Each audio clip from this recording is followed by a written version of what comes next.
I'm very happy to welcome the panel. I'll introduce them to you briefly, though you may know some of them. Graham Finlay is an old pal of mine, featured on my News Talk show, and is a weekly guest on Sean Moncrief's show, still on News Talk. Are you still explaining the world? Yeah, Whatever's the new slot, now I get to shill for it. It's called Tell Me Why, where hopefully people ask why questions and then I answer them. Yeah, so it's about everything. So Graham is from the School of Politics and International Relations in UCD, and originally came from the Department of Philosophy in Trinity. So he brings that nice slant to it. And for anyone who doesn't know him, he's Canadian, not American, just for the purposes of clarity. Seth Tillman is an American, and he's lecturing in law in the Maynooth University. I think that's the new branding of Maynooth. Maynooth University. Yeah, exactly. And you have clerked for several judges in America, District Court, and I think for the Court of Appeal as well. Yes. So heavy on the law. Shana Turner, you might not know, she's a recent addition to Dublin. She just moved here in August, originally from Texas, and she's a director of TASC, the think tank that focuses on economic inequality, and I'm sure you're all familiar with their work. And you're in Princeton, isn't that right? University of Chicago. So Cambridge. Oh, Cambridge. So a first-class academic background. And Thomas Byrne, Fianna Fáil TD, first elected at the tender age of 29.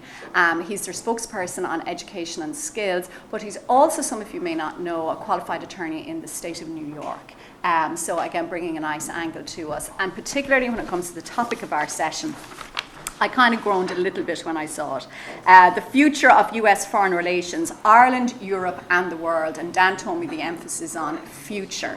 I was making a list of what might constitute the world that didn't comprise Ireland and the EU. I've got Russia, North Korea, China, Iran, Yemen, the Middle East, potential second Arab Spring, and of course general counter-terrorism. But Dan wants me to finish by 1 o'clock, so we'll try and hit on as much of that as we can. So for the opening statements from each of our panelists this morning, Graham, might you kick us off, please? Sure. Yeah. Well, I've been asked to talk about, yes, the effects on Europe and the world, and I'll try to be brief. The thing about the Trump presidency is it's got no coherent message, and it's the chaos at the center of the administration in terms of foreign policy, but also a lack of capacity. Trump has failed to appoint ambassadors to crucial roles like South Korea, assistant secretaries. The entire Department of State is facing a 30% reduction in its budget. And this is one of the few things which Trump and Rex Tillerson agree about. Rex Tillerson is trying to run the Department of State like a company. And this lack of capacity is leading to a massive lack of influence in the world. And this is leading to some of the kinds of reactions we're seeing today. Now, one thing I was asked to think about is how resilient is the international system? Can it cope with this kind of vacuum? And another one is to see what maybe the future might hold. The international system has some resilience because in some of the cases, whether it's withdrawing from NAFTA, right, or decertifying the Iran deal, the costs are going to largely be borne by the United States itself. Now it's a suboptimal result for the U.S. to scrap NAFTA, but at least Canada and Mexico have free trade deals with, say, Europe, which will allow them to have some residual benefits. Similarly, if the U.S. reintroduces sanctions on Iran, Europe might profit from being able to trade with Iran under the Iran deal. So insofar, and of course, another reason it's resilient is that leaders like Angela Merkel and Emmanuel Macron have seized it as an opportunity to, both for domestic political reasons and on the European level, seize a certain kind of leadership. Macron is allowed to get Trump withdrew from UNESCO. Macron was able to get a French woman elected president of UNESCO. And Macron has allowed himself to be the savior of the Paris Accord, and so forth. But there's also a lot of reasons to think that this will lead to increased securitization in the EU, which we're already seeing. Ben Tonra pointed out the other day that VPHR Mogherini, who's quite hawkish in securitizing as from the very beginning, has said that more has been achieved in terms of security cooperation in Europe over the last year than the last 10 years. And so, and there are a lot of decisions in terms of cooperation which are going to be made at the end of this year, and we'll see where people go. And crucial to this is the sense that, again, the big players, France and Germany, are already engaging in more extensive bilateral cooperation and European cooperation, and they seem to have an appetite for more. And so for all those reasons, you might see a more robust EU, and you might see a more resilient and stable, well, you may see a resilient and stable international system. The one worry is where the costs aren't borne by the actors, but where there's an opportunity, you see the kinds of destabilization, which is manifested in things like the seizure of Kirkuk by the Iraqi government, where players like Saudi Arabia versus Qatar, or the Iraqi government versus the Kurds, where they see an opportunity and there's no coherent or effective pressure from the United States, that's when you're going to see an unstable world. And so we have to look at every possible issue or conflict to see who's going to bear the costs and what are the benefits. Okay, Seth Tillman. Well, thank you. I'd like to pick up with the very last comment from the last panel as sort of an introduction, where the last speaker said something along the lines, we have to think about the things we can do, like education and improving the economic system, to help them. All right, if you want to understand what's going on in America today, focus on that statement, because about half of America hears statements like that, and they are irked. They're more than irked, they're mad as hell. The idea that there's this we who is going to help them misses the whole point. About half of America believes the country is already theirs, and they should make the decisions. So if you want to know what's guiding what some people in this room seems to think is anger or populism, it's the feeling that there are some people, like in this room, who seem to think that the country is theirs, and it's their job to figure out how to run it for other people. All right? Now, if you heard that statement and weren't 100% irked, then I would say you don't understand what's happening in America today. If you've missed that, if you didn't fall on the floor laughing or crying, then you're not going to understand what's going on in America today. So let me follow up with the second statement. When Irish politicians come to America and they make certain statements in the United States, and they make those statements to help them in Irish politics, you're going to expect certain things. But when Irish politicians come to America and in the White House, like the prior Taoiseach, talk about the undocumented, about half of America takes exception. They don't consider them to be the undocumented. About half of America considers them to be illegal aliens. And that half of America is voting for what used to be called law and order. And if you don't see that, you're missing what's going on in America. I don't think it's about racism. I don't think it's about immigration per se. America has always welcomed legal immigrants. All right? We had, I think it was this gentleman here a few moments ago, who spoke about America used to have a party that was called the Know Nothing Party. Well, that's wrong. That's what their opponents called them. They called themselves, believe it or not, the American Party. And they were one of the factions that ultimately formed the Republican Party. All right? So it's very easy to simplify other people's history. All right? It's very easy to simplify other people's history. But the idea that this is a blip, or you should forget it, my guess is all the people in this room who are engaging in wishful thinking, who think it's a blip, were probably surprised by the Brexit vote. And I believe all the people who are saying it's a blip were probably surprised by the Trump vote. But that's the point.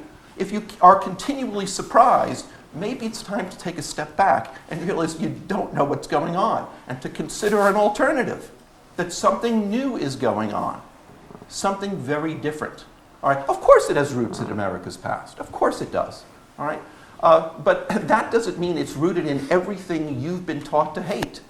It's very easy to understand why people in West Virginia voted the way they did. Because the Democratic Party, its candidate, its prior candidate, the president, went to East Coast establishments and told them we're getting rid of coal because it threatens our greenhouse goals. Well, that didn't go over well in West Virginia. Of course, the Democratic Party wasn't willing to assert that in West Virginia. Right? That takes me to the future. What do people with this worldview want America to do and expect in a future when you think along those lines? Well, the first thing that they think is that they do not see the world order as a place of fair play, a place where America gets a good shake. They think the international institutions are largely rigged against American values and American interests. I'll give you a good example. Look at the way the EU has treated VW and compare it to the way the EU has treated Google. One's getting away scot-free and one isn't. Well, Americans don't think they're getting a good deal from the EU, or at least about half of America feels that way. So America's reconsidering its position. It's going to reconsider how it treats other organized trading blocs. It's going to reconsider its institutions of international governance. So, what can I tell you about Ireland? All right? America doesn't want to be the slow-moving behemoth anymore that other countries optimize their policy around. All right? The Trump administration wants a better deal. My advice to you is you should try to get a better deal. You being you people who are of and from Ireland. You'll be respected in America for doing that, so that at least that part of America that is the Trump administration. So here's a proposal for you. Here's the sort of proposal that you might like, but then again, you might not. It's entirely up to you. This isn't my country. It's your country. I sort of get irked when I hear a bunch of foreigners tell us we've chosen the wrong president. And that doesn't mean I voted for Trump. I just don't think it's a bunch of foreigners' business. Any more than most of you probably think it's my business to tell you to vote FF, FG, or Labour, or anyone else, you people who are of Ireland. Right now, you're going to have a problem with your border with up north, aren't you? You're going to have a problem with Brexit. All right? You're going to have to very much consider what your policies will be. All right? You probably can't control that so much because EU policy mandates that there has to be an external tariff. But EU policy and EU law doesn't mandate your corporate rate. So here's a policy. Some of you will like it, some of you will consider it to be a joke. Lower your corporate rate to 1% and go to the Americans and saying, we're going to lower our taxes before you, and we're going to lower our taxes more than you do, and we want to keep American enterprise and joint ventures with America here in Ireland. Compete. Show them, I know this is an unpopular way of putting it, but it used to mean something. Show them your men. Thank you. Shayna. The first is that I don't know if Ireland is going to have that kind of freedom in the future, because I think increasingly its future will be locked in with the EU, and there'll be the consolidated corporate tax base argument. But more importantly, I think you've mentioned Brexit, and I didn't hear that in the last panel. And I've just come from the UK, and I'm also a British citizen. So for me, what's happened with Trump and what happened with Brexit are very similar. I don't think that you can extract the US. There's certain things that are pertain to the U.S. and the U.S. only, and I'm saying that because I'm also from Texas, and I know that in my brother's neighborhood in Dallas, everybody voted for Trump, but they didn't vote for him they might have voted because of the illegal alien argument, but most of their cleaning people, the people that do the yards, they're not documented, and so they rely upon a cheap labor force. So I wouldn't say that that's a strong argument. They voted for Trump because of their taxes. They voted because they want to keep their guns. Almost everybody in my brother's neighborhood in Dallas is open carry, and if you go to places like Austin, where the University of Texas, you'll see signs on the faculty's door, please don't bring your gun into office hours. So they have I can see the horror in your face. So there's a cultural trend, and they think that Trump is going to protect that. But they're not anywhere. They're as far from the people in West Virginia as you can get. The people in West Virginia may have voted for Trump for economic reasons because they feel like nobody else is listening to him. And if you listen to Trump on the trail, and I'm from a progressive think tank, I would have said, wow, take care of the people who've been left behind. But they're not the people who voted for him in my brother's neighborhood. They voted because they want to keep their income.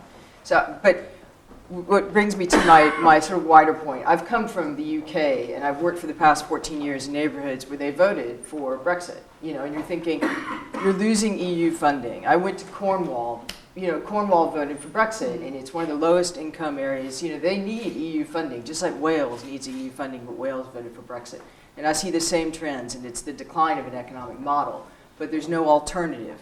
And so they voted for what they saw as a protest vote. And I don't see Trump, I don't see him as a blip, but I see him as part of a larger phenomenon. I see that he came at a good time, it was fortuitous, he was lucky, and he represented something. But he also didn't get the popular vote in the U.S., and I don't know that he's got lasting power, not just because of popular support, but also I think he's got too many scandals. But if you look at Brexit and you look at Trump, I think the main issue is what's going on politically in terms of the divisions, because we also haven't talked about the response to Trump, which I think is a galvanized opposition that you can see in the Labour Party. I think if you see the transformation of the Labour Party over the past year, from Jeremy Corbyn the loser to Jeremy Corbyn the upcoming prime minister, and Keir Starmer looks like the grown-up in the room with Brexit negotiations, I think you see a trend toward the left getting it together. And I'm not saying that only because I'm the director of a progressive think tank, but also because I think that the left is being forced to think about new ideas and new allies. Now, I've recently done some work for the World Bank in Morocco, And the World Bank and the OECD and the IMF are actually on the we have to do something about inequality. And all this political instability is bad for the global market. But they're saying things very similar to what you will see progressives say. And so I think what we are going to see in the future, which is what I was asked to talk about, is the kind of Trump, Xi, Putin type politics. I'm an increasingly authoritarian, or I am an authoritarian figure, and my party can go to hell. I don't care about my party, which is what Trump is saying to his own party. And a mobilized progressive alliance between different actors, institutions, activists, and political parties. It may not happen immediately, but I think by the time we roll around to the 2020 presidential election, or even the next British election, you're going to see an indication of where the fault lines are. But they won't be national, they'll be transnational. Okay, Thomas. Thanks very much. And I suppose I came up with a few ideas that I wanted to sort of share. Seth has touched on one of them, and that is I think that we spend too much time in this country talking about internal US politics and items that really have no impact whatsoever on us. Maybe Obamacare, or watching the news last night, some senator was criticising Trump, and it was very high up in the news actually on the 6-1 and the 9 o'clock news. And I was a bit surprised about that. And I think that I've personally huge interest in it. I'll certainly follow it, but I as a politician, I don't think I've ever made a statement or Twitter or anything about what's going on, or even the election. When I was over at the convention, I gave an interview about it subsequently. I said, I like the Democrats and all that, but really should stay out of it. And I think that as regards the internal side of American politics, I think we as Irish politicians really need to stay the hell away, because I think Seth's point is right actually, that they really do react, I think, and rightly, I think, in a negative way. I mean, there are issues there. I mean, we all probably think the gun issue is absolutely crazy, and I think objectively is, but people don't see it. Intelligent people in the States don't see it like that, and I think we've got to have some understanding for that, for the different cultural issues that are there, and I think we often don't show that understanding. And I think on some issues in the last year there was a lot of grandstanding by Irish politicians about issues that really they had no role whatsoever in, and should have no interest whatsoever in, rather than concentrating on our own issues. That said, there are issues in US affairs that are of consequence to Ireland, and I think it's really important. I don't agree with Seth on this, that really important that we do get involved to the greatest extent possible to protect our own interests here. And I'm thinking of issues like the undocumented. I think is absolutely legitimate for any Irish government or any Irish politician to advocate on behalf of our citizens in other countries, including those in America who certainly are illegal, but are in difficult spots, and that we would advocate on their behalf, and other countries do the same. And I think it would be negligent of us not to get involved in an issue like that. The same, the tax bill is coming up now for hearing in the House of Representatives and in the Senate, and Trump has his own tax plan. And there are obviously issues there that affect us, and I think that we should be, to the extent that we can, lobbying in relation to that. And on that, in relation to lobbying, I see former Ambassador Anderson is here, and certainly was a great guide for us at the Democratic Convention last year. And there's huge links, obviously, at official level between officials, and Ambassador Anderson and her team would have had huge contacts. But what I notice at the political level is that there are certainly huge contacts between Irish politicians and Democratic politicians and the Democratic Party. And a lot of people know a lot of people, and we were invited to a Democratic event last year. But it seemed to me that there was next to no connection at a political level between Irish politicians and the Republican Party and Republican politicians. And to me, this is a huge deficit. And when I went to the Democratic Convention last year on behalf of Fianna Fáil, and there were representatives of other parties there too, I asked our General Secretary, I said, Sean, have we anyone going to the Republicans? He says, no, he says, they never invite us, but there really are no links. And it wasn't that we didn't want to go, or that we don't like the Republicans, or that we prefer the Democrats. It's just simply, this is just built up over the years. And I suppose Irish people, maybe even before JFK, but there's that cultural link, probably because of Kennedy, with the Democratic Party, and Bill Clinton's strong connection with us here as well, and thereafter Obama too. There's a strong cultural connection. But I think at the political level, if we want to start getting more influence as things change, we need to establish greater links with the Republican Party at the political level, and that's a major deficit that I see at the moment. But we have great officials who have the connections and are working on the various issues, and I think it's absolutely within our right to do that, and we really need to do that.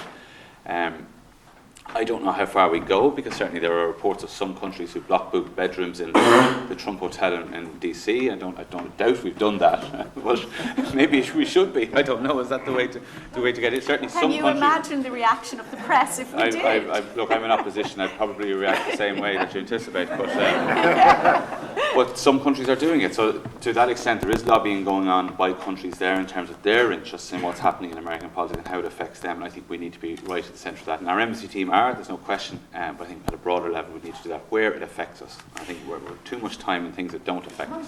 Yes, Seth, yeah. I don't want to be misunderstood. I don't think there's anything wrong with the Irish government lobbying the United States government. What I said, to be clear, when the Irish government goes to the United States and in a public forum, right in the White House, calls these people the undocumented, that's done for your domestic audience.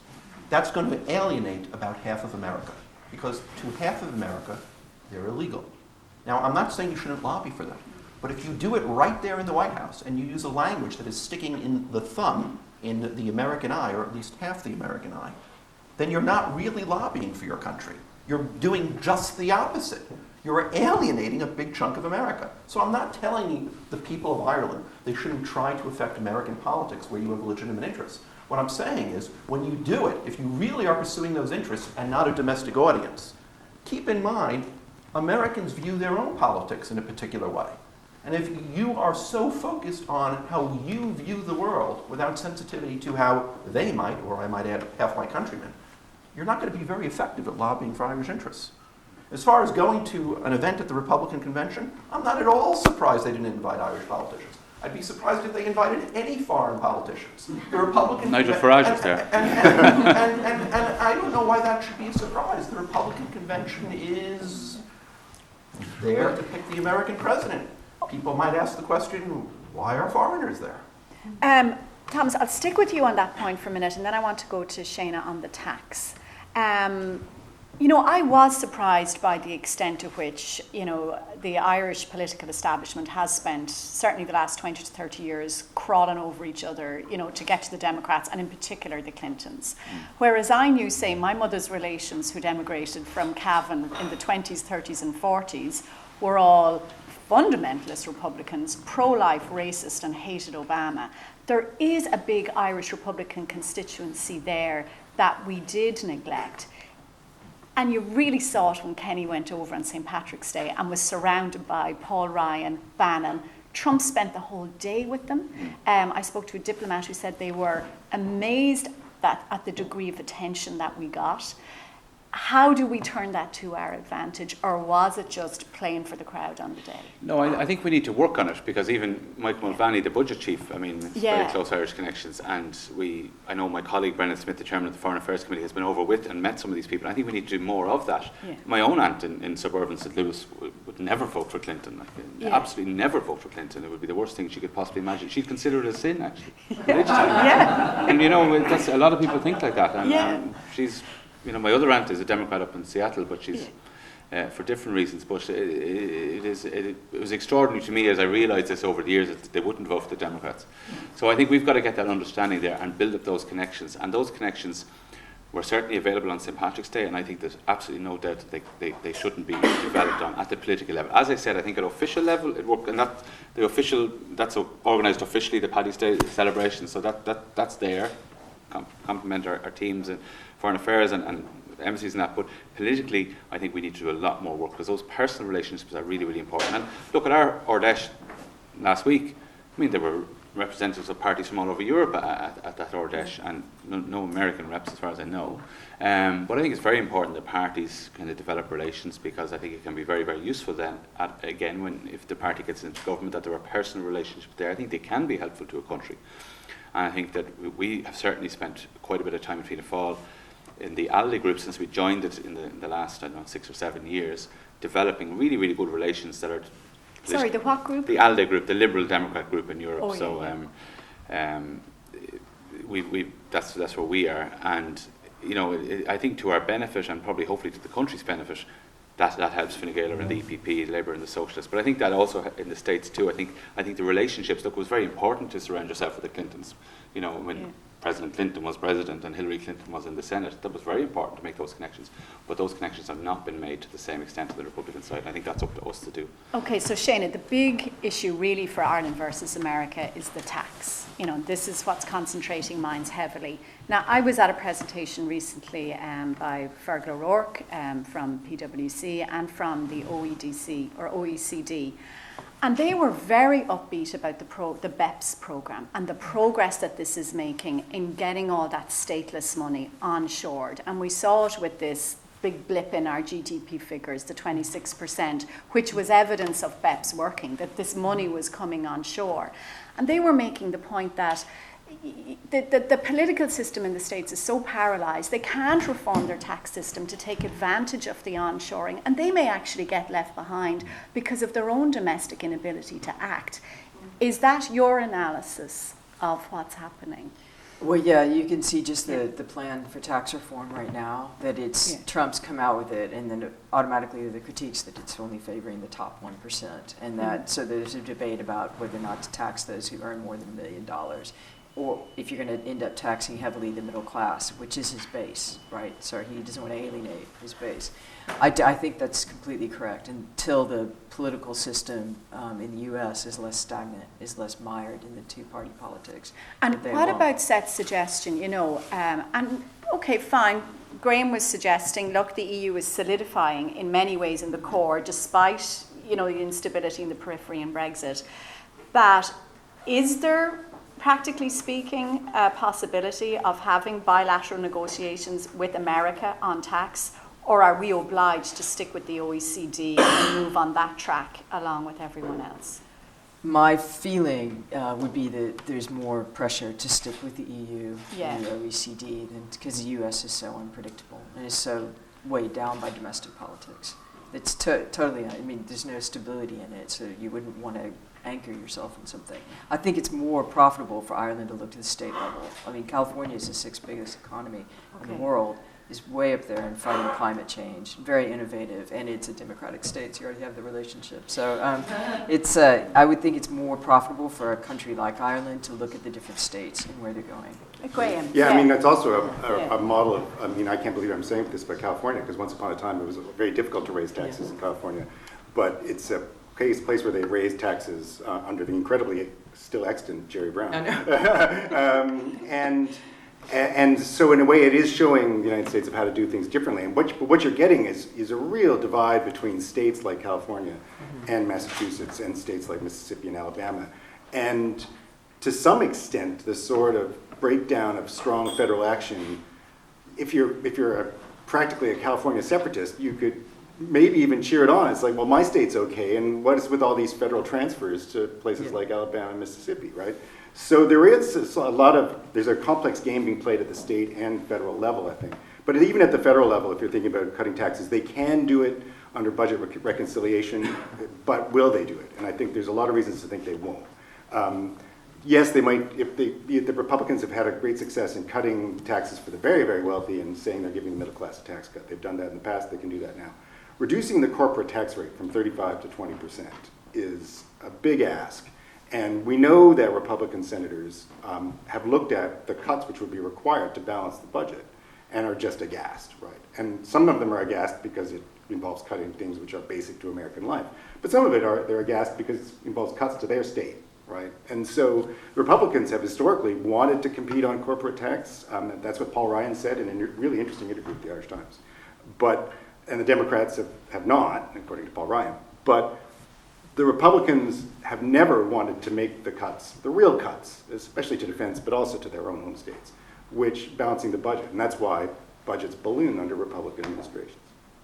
So I don't think they're going to do it. Okay, so going back to that point, in terms of, say, our foreign relations and how we're going to deal with America, do you see there's any point in having any kind of bilateral talks with the federal government, or do we stick with the OECD and that project? Well, we have to have bilateral talks with the U.S. federal government. I mean, it's the biggest player, right? Yeah. But at the same time, no, I mean, we stick with the OECD because it comes out best for us, right? Yeah. It's the way we can be seen to be on board in global tax reform without giving up our tax rate or involving greater coordination within Europe. And so that's quite strategic, I think, on the Irish part. So yeah, we have no choice but to go with the OECD. And I think that will probably put some, I think the US as a big system, which is hard to turn around, is still engaged with the OECD process and probably still will be after, I like other people's sense of this, but even once Trump's gone, which will eventually be gone, right? 4 more years. We should also engage with the states a lot more because the individual states now And is that have a special practical? role. As a nation, we can negotiate directly with the states. Well, I'll defer to former ambassadors about whether we have the diplomatic capacity to engage in the kind of serious relations to it with individual states.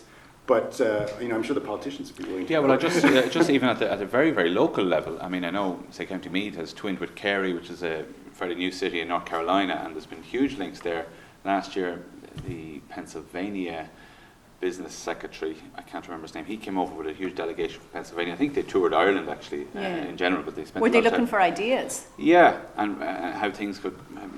How we could share ideas, and there were Irish businessmen who were involved in Pennsylvania were there, and we were trying to join things up. But the point is, there was dialogue going on at a local level, local to local and local to state, and I think that can happen regardless of who's in power at the federal level. That's just normal, good relations, and Canada's those links already can be developed. engaging with the states much more because they just don't have a coherent correspondent at federal level. So Seth, I know you were making the point at the start. There's a lot of stuff that's just none of our business. I don't think I Yeah. quite said that. Yeah. I think that when we have background conversations or off-the-cuff remarks like, well, Trump won't be there forever, and most of the audience laughs, you could imagine how even an American who's not committed to Trump might, maybe that's just not part of the crowd I want to be with. Okay, but exactly. That's just a Yeah, fact, but so- on that. He's got to go sometime unless he changes. But on that. We'll talk about the Prime Minister Okay. Canada and those jokes sometime too. Okay, but on that, going forward, can't believe I said that. It's gotten into my brain as one of those earworms. If we're looking at the future and we're looking at US foreign relations and we're looking at a president and an administration that is disdaining global institutions that have enabled a lot of progress, how do you think that chaos is going to impact on America itself, apart from us? Because it looks to me like they're doing... Well, I think most of you probably went to bed the night of the Brexit vote expecting you knew what the result would be when you woke up the next day. And I expect that most of you went to bed on the election night as President of the United States, you knew who was going to be elected, and then you had a surprise, unless you stayed up all night, right? The world isn't always what we expect. And when I get a question like the one you just asked me, really what you're asking me is my best guess about the future. All right, well, my best guess about the future, if I have to guess, it's going to be like the immediate past, because that's the best I could do. But that's the wrong way to look at it. The future is frequently unlike the past, and you should be thinking about solutions for problems where the future is different from the past. The EU is here today. Will it be around tomorrow and in a configuration much like it's in now? Probably, but maybe not. Are you planning for that? The Eurozone is here today, and so is the Euro. And it'll probably be around in the future, something like what we have today. But maybe it won't. Are you planning for that? Are you ready to make your own currency again if you have to in a lurch? Are you ready to have bilateral relations with the chaotic United States? It doesn't matter if it's chaotic. It's there. It's big, and you have to deal with it. The fact that you don't like it, be ready to deal with it. The speculation that really, which is not based on anything, that the EU mightn't be around or the euro mightn't be around, can equally be applied to the United States, presumably. Absolutely.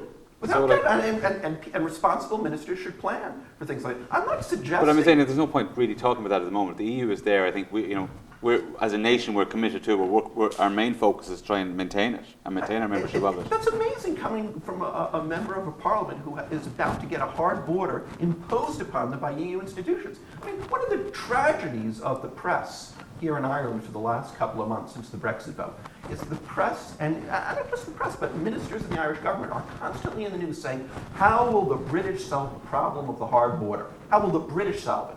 It's not the British who are going to be putting up the hard border. It's going to be your government following EU regulations that are imposed upon you by EU law. Okay, do you want tell us your name and have you a point to make? Would you like to make a point? My name is William Scotty, yes. Yeah. I think that it's a very adversarial position to say the EU are imposing a hard border. Come on. The British decided to leave something. I you know, understand, but the British are going to be, that- the British will not. We let him make his point. That, Yeah. that is a sort of a legalistic adversarial view of a negotiation, which you are choosing to make another point. Is it not a pragmatic view, though? You know, we can all complain about the British forever, and yet it is a situation we do have to deal with. Of course, you can't have a resolution of the three EU issues of citizens' rights, the budget, and Northern Ireland without discussing trade and customs and all. In the end of the day, all that is going to be linked. What I'm sort of taking issue with, and I do agree with our friend on one or two other things at a time later, is that is a sort of a legalistic adversarial view. The EU is wrong. I didn't say that. I said it's The opposing EU policy. But We that's- are a member of a political institution, right? The UK are choosing to leave it. That is the framework inside which this is being discussed. You're right, it's adversarial. And let me tell you, I think there are at least a few people in this room who never heard that point of view, and I'm glad they heard it today. That's the first point. The second point is, as a factual matter, if tariffs are collected, Ireland will be mandated to collect them by EU law, if they're collected. And Ireland doesn't appear to be getting any derogation. When the German and French banks needed Ireland to pony up money with no write-off, Ireland did. When the German and French banks needed to be protected against a sovereign bailout in Greece, they derogated from EU treaty law. But no one's talking about a derogation from Ireland for the hard border up north. Ireland just has to accept that this is imposed upon them. Actually, do you mind if I pull it back a little bit to the world, okay? just to move things on, because we still have to finish at 1. Graham, one side effect of an isolationist attitude is that when America withdraws from certain regions, other actors enter. So, for example, we've discussed this often before in relation to Syria and the Middle East, that when solutions were being talked about, America simply wasn't being mentioned, or they were the last on the table, because people were talking about Russia, they were talking about the Kurds, the Saudis. What do you see as the regions where the most severe knock-on effects might be from either an isolationist America or an incoherent American foreign policy? That's a very good question. He said, stalling for time. No, I mean, I'm on two minds about so many of these questions. So I'll just throw a bunch of them. So the whole territorial controversies in the South and East China Sea, which is very much used by Xi Jinping to gin up his base whenever he needs it. The U.S., I mean, could be a potentially a U.S. withdrawal. Well, it certainly gives China a freer hand, but it might also de-escalate things, even if U.S. is technically supposed to protect the Philippines and Japan in case of attack, right? Now, I don't think China is a rational actor. We had a wonderful speaker at UCD who said that China's biggest problem is stupid foreigners. You know, like they expect people to behave rationally and in a disciplined manner, right? And then, you know, a state will throw its financial services industry off a cliff, right? So that's their biggest problem. People aren't as disciplined and rational as the Chinese government. Anyway, so I think that's an area. I mean, so North Korea obviously is already working this withdrawal of American influence and power fairly effectively, and that's probably much more of a worry than the South and East China Sea. I think if we look at sub-Saharan Africa, we have all these crises, Central African Republic, Burundi, and so forth. People aren't really talking about them a lot. And the U.S. has interests in there, but it's taken its gaze off it. We all have taken our gaze off it, and there I think we're not seeing the system work particularly well. Burundi continues to labor on with horrendous violence, a massive refugee crisis, and so forth. South Sudan, same thing. So there is a place where we'll see things less stable. In Northern Africa, this is just my own hobby horse. The EU is actually playing much more significant a role in terms of basically engaging in development and security with the sole goal, one's almost tempted to say, of keeping migrants as far from Europe as possible. And there, again, you know, probably most of us were unaware about America's, actions in Niger until someone got killed and it became a tweet storm, you know, which is not the way we should probably be looking at it. So there, I think the EU is much more of a player, and it's actually leading to a more coherent situation. I think the final areas. What about Iran? So one of the problems, well, Iran can actually do maybe better out of the decertification of the deal, because again, if the EU and France and Germany and Russia are still in place, then they can big up their relations with them and yet continue to sell the Great Satan story to their own people, right? But no, I'm thinking one problem is peace in all of these regions, but maybe especially in Syria. I mean, depending on how you feel about what's called the new interventionism. The new interventionism is a process by which friends of the Secretary General, which actually turned out to be very powerful states, protect the interests of all of the conflicting parties. They tried it in Cambodia, and even the Khmer Rouge had a backer in China, even if it didn't really work out, right? This process needs powerful and engaged states, and of course the most potentially powerful and engaged state to help broker a solution by backing one of the factions is the United States. And so there's an area where you could see failure to make progress. Shana, would you address that as well? How US foreign policy, isolationist in rhetoric, for the most part, and yet these occasional inconsistent interventions, how that affects the world, and which of those regions would you see as the biggest risk that we should be watching that might affect us? I think North Korea might be the biggest risk, and since you have two very unstable or unpredictable leaders. Yeah. But I think that the situation in terms of foreign policy for the U.S. is evolving, because you have the State Department, which is understaffed, but has, like, Tillerson is saying one thing, and he's trying to develop a foreign policy. If you look at his recent speech about India, democratic values, open markets. And then Trump might say something else, but I don't know if the dynamic is going to increasingly be Trump will say something, he'll tweet something, but the policy is actually resting in the institutions and the leaders of the institutions. And I'm wondering over the next year, particularly in preparation for the 2018 congressional elections, there'll be more focus on the different, like the State Department or John Kelly will have more control, and they'll try to have more stability in the individual leaders, some of whom have commercial background, some of whom have military background. Do you see Rex Tillerson lasting? I see him under a lot of pressure to last. So that's what I think is going to be the biggest thing. Because you have yesterday, Jeff Flake. I think the reason he was so up in the news is because he gave another powerful speech following on McCain's speech. Yeah. So McCain's not going to last, because he's sick and he's 81. He's at the end of his. But so there's going to be a lot of pressure on stable, moderate Republicans. But I was worried about that Croker and Flake development over the last few days, because I thought, fine, maybe these are the remaining elements of sanity in the Republican Party, but they're leaving.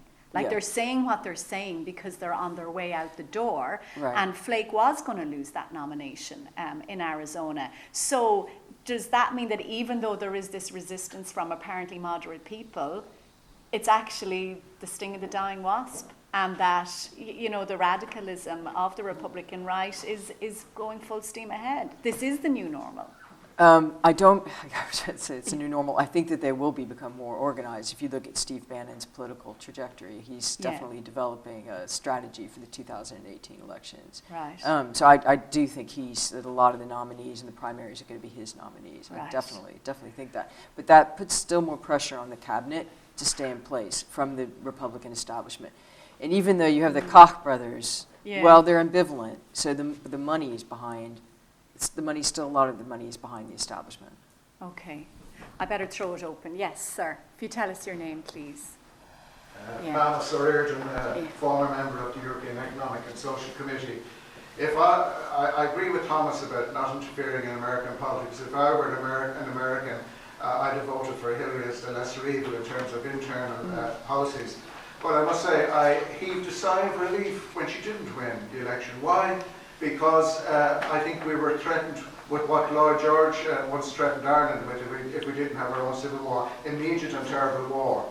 Hillary was pushing for an immediate confrontation with Russia in Syria. Now, with North Korea, we're perhaps threatened with intermediate and terrible war. There's some distance established.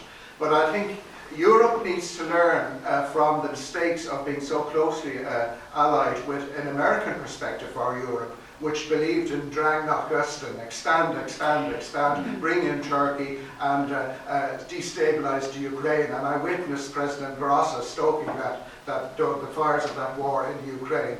Let us remember that The idea of America participating in the world and inducing regime change, and Hillary Clinton gloating, we saw he died when Gaddafi was sodomized to death. The result of that regime change is that Europe had to cope with the Mediterranean being one mass cemetery. And there is now the opportunity with Germany learning the lesson that we're not going to pursue the American fiction that Crimea should be Ukrainian rather than Russian, when it was always more Russian. Does the panel see Europe getting its act together, deepening its own ties, and becoming a player in its own right, rather than looking across the Atlantic? Yeah, that's a great question. And maybe, Thomas, if you wouldn't mind referring to as well, is states like Latvia, where they're feeling very threatened by Putin aggression, on that border, because he's being emboldened, by the instability in NATO. And, he tests and he pushes. We could have an EU state which might see a Russian invasion. And I know that's how they feel in those countries. Yeah, I was just wondering when the conversation will come around to Russia being there, and I don't necessarily see Russia as the evil empire, but there's no doubt that Russia seems to be getting very actively involved in a lot of issues, which I would be, if they were listening to me in this panel, they'd be saying, that's somebody else's internal affairs.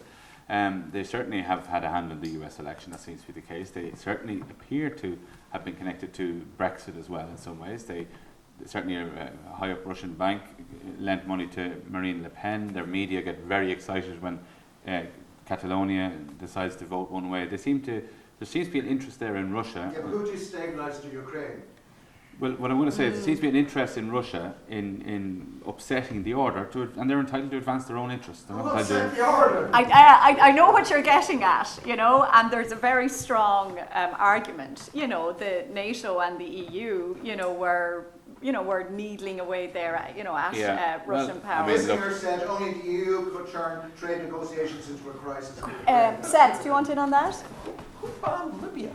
I mean, why did Libya become basically a stateless, anarchic zone? This is one that ain't on us, speaking for the United States. The United States didn't bomb Libya into non-existence. It was England and France. Of course, Obama didn't stop them, but it was England and France. And I'm not going to blame it on the whole EU, but it wasn't as if EU institutions tried to close this bombing down. And that led to the Great Migration. But however you feel about that's a separate issue. All right? So, yeah, the United States has certainly intervened all around the world, in all sorts of places, sometimes to good ends, sometimes to less good ends.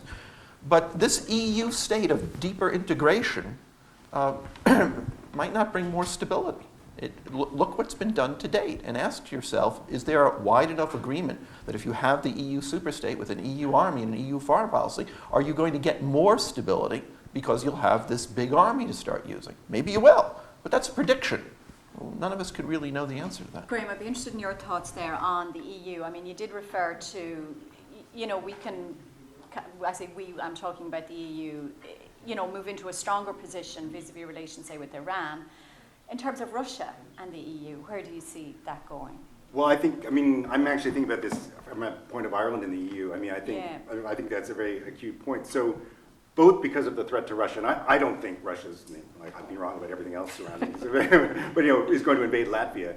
But it's already engaging in the kind of cyber disruption and all kinds of disruptive behavior in the east of Europe generally, and insofar as it can in every state in Europe. I'm genuinely curious whether Ireland has escaped Russia's bots' attention, frankly, because, it's cheap for them to do. And I know whenever I talk on the radio, for example, about matters surrounding migration, a whole bunch of loony racists accounts on Twitter go nuts. But anyway. What would be their interest here? Just push that, go on to the next step. I think they can do it in cheap, and I think they want to stoke populist parties and make countries less effective and stir anti-migration sentiment. And actually, and on that, is that one of the effects of Trump? Because the anti-migration sentiment is an easy way just to stir things up generally to destabilise countries rather than the actual issue itself. And someone said that to me about Trump, in terms of, is he making populism contagious simply by being there? That it's an aggravating factor in the populist trend. I have to say, populism to me is not a problem. I mean, if you're responding to the needs of the people and you're popular, I don't see why that's a problem. But some people think populism is just a euphemism for right-wing. Yeah, well, if it's a euphemism, I suppose that's different.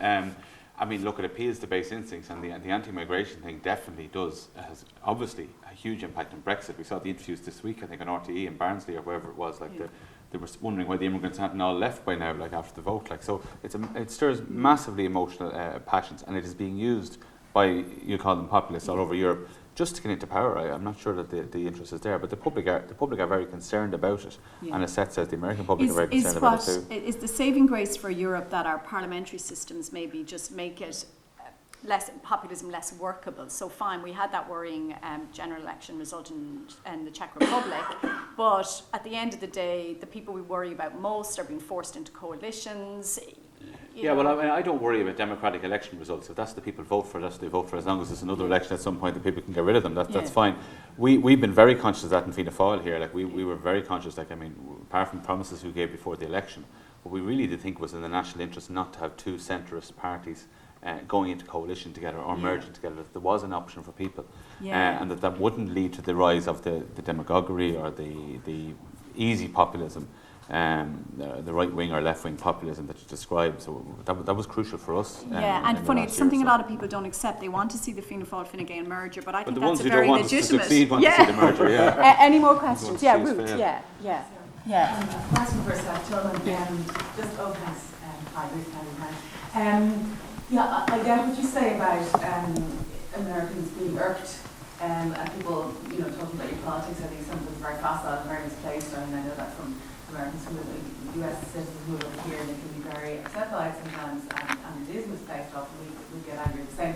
The only way I can explain it in some ways, we sentimentally can consider New York as the next parish west of the Aran Islands. We have an enormous affection for the United States, and really that's a sentimental thing, it's a historical thing. That's part of the reason why we feel entitled, and we're not entitled to talk about US politics. My question to you is, feel free to talk about it. Right, but maybe to pontificate, or your point was more concrete, that our politicians are shooting themselves in the foot by using language that is alienating to a large... Particularly in the US. Yeah, no, I totally take the point. But my question to you is this: if we were to populate the imaginary BuzzFeed list of the top 5 international actors, be it intellectuals or countries that the US thinks are the bomb, as in they think are fabulous, so they listen to. First of all, would that list have 5 on it? And secondly, who are they? Who does the US actually listen to who's outside of the United States? Great question.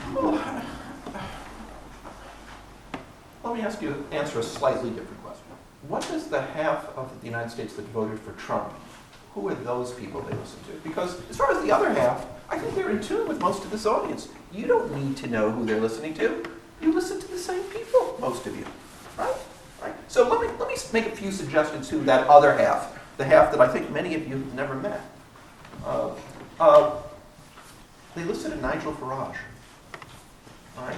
They listen to a British guy who now lives in the United States named Mark Stein, who used to have a column here in the Irish Times. They used to listen to the former Prime Minister of Australia. I'm very bad with names. I can't remember. Ron Howard? Howard, thank you. Thank you very much. They used to listen to him. Right. 2 more. Netanyahu? It could be countries. It could be countries, it could be... I like that one. Yeah. Netanyahu. Yeah. Netanyahu would be a good 4th. And prior to the election of Trump, they used to listen to Vicente Fox from Mexico. Trump, not so much anymore. Well, a couple of points I'd love to put to you. One of them is, somebody was saying when Trump won, a lot of these elections are won on the margin. And afterwards, the people that won looked like geniuses and they swept the board. But actually, it was tiny. Can the centre take back American politics with a few tweaks or changes? Or do you see the gulf between the current establishment and a more stable establishment being too wide, that this will be another 4 more years? Of Trump or just his administration? Even the culture. So even if it's not him, it might be another right-wing figure from the Republican Party. I think that is the case, in part because I think the Republican Party is afraid of Trump's base. So I think that they're afraid of what would happen. And they have too much power. But as I said earlier, I think what is as interesting is what's going to happen to the opposition, whether it's the Democratic Party or the Labour Party in the UK, Yeah. or even though they're very tiny right now, the Lib Dems in the UK, because they are coming up with ideas and they're mobilizing. But the opposition in the US is like nothing I've seen in my lifetime. I've never seen the left so on the streets mobilized. I've never seen such sort of virulent opposition to a political agenda. And is the Democratic Party willing to accept that left as being the basis of a fight back, or are they afraid of the left and do they want to stick to the centre? I don't think, like what the UK has gone through, I don't think that the Democratic Party has much of a choice. Bernie Sanders, I mean, there's an argument that he could have beaten Trump because it was the 70,000 votes in states like Michigan and Wisconsin that lost Clinton in the election. And they might have voted for somebody like Sanders, not because he's a guy, because I think he has the right. I'm still carrying a torch for Joe Biden. I thought he could have beaten He Trump. might have. He might have because even my dad. And I blame Obama for that. Yeah, so do I. Yeah. So do I. I should invite. Yes. Yeah. It's kind of connected to what you were just saying there, Shayna, and a little bit for Seth as well. There was talk earlier of Steve Bannon being mentioned, and one of his things is really kind of, if you turn it into a culture war, the Trump people will win. I think Seth has been talking a lot about the kind of culture war aspect of it. Some of the kind of, illegal versus undocumented. Like, I mean, that's not something that puts puts money in your pocket, but that's the kind of thing that kind of gets people going. So the question is kind of, Bannon's interview after he left the White House, when he gave to Charlie Rose, essentially he said, if the Democrats were to put up someone like a Sanders or someone like a West Virginia Democrat, or I think Tulsi Gabbard in Hawaii and people like that, people who are more in tune with American values but are more left-wing economically, do the Democrats have to do something like that to actually be able to beat the populism, or will they go back to kind of what are termed corporate Democrat sort of Seth, stuff? do you want to maybe take that first? Yeah, I'll respond to you, and I'll also respond in part to Shayna, because I think the questions are related. Yeah. You said that using the different language sort of gets people up, or something close to that. There's a reason it gets people up, all right? Because there is a large element in the United States that doesn't just see migration as this separate issue or illegal migration. They see it as, this is core law and order. A country has borders. These people are breaking the law. You don't reward them for it. All right, it's a question of whether you want a lawful society for many people. And to some extent, that takes me to what Shayna just said. Shayna said the Republican Party, they're afraid of Trump's base. Well, she believes that. I would say Trump's base is the Republican Party. That's the former Republican Party you're talking about, Shayna. All right, those are the people who might own a few telephones or have a few storefronts, but the Republican Party are the people who actually win elections. That's the party. So the answer to your question is, in part, these aren't just words, all right?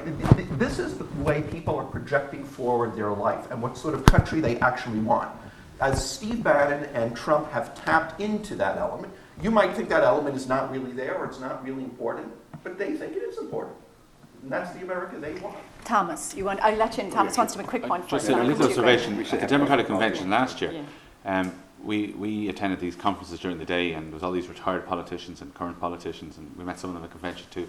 To me, they just exuded unbelievable wealth. They all just looked really, really rich. And, they just, I just said, how are these people relating to ordinary voters across America? And it really struck me, God, will that work? Is that the way politics is going? I mean, you give out about retired politicians here and the pensions. The retired politicians over there are, in some cases, billionaires through their political connections. So they're so far removed from ordinary life, I think, and it's something the Democrats have to work on, I think. I think that's an excellent point. Yes. In fact, these days you have to be a billionaire to be a politician, right? I mean, the wealth of politicians is quite amazing. So.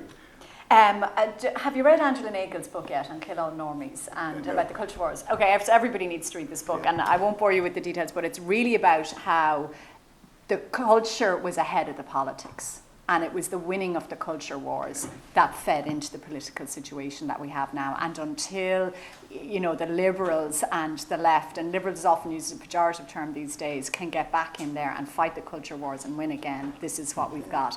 Look, I'll have one more.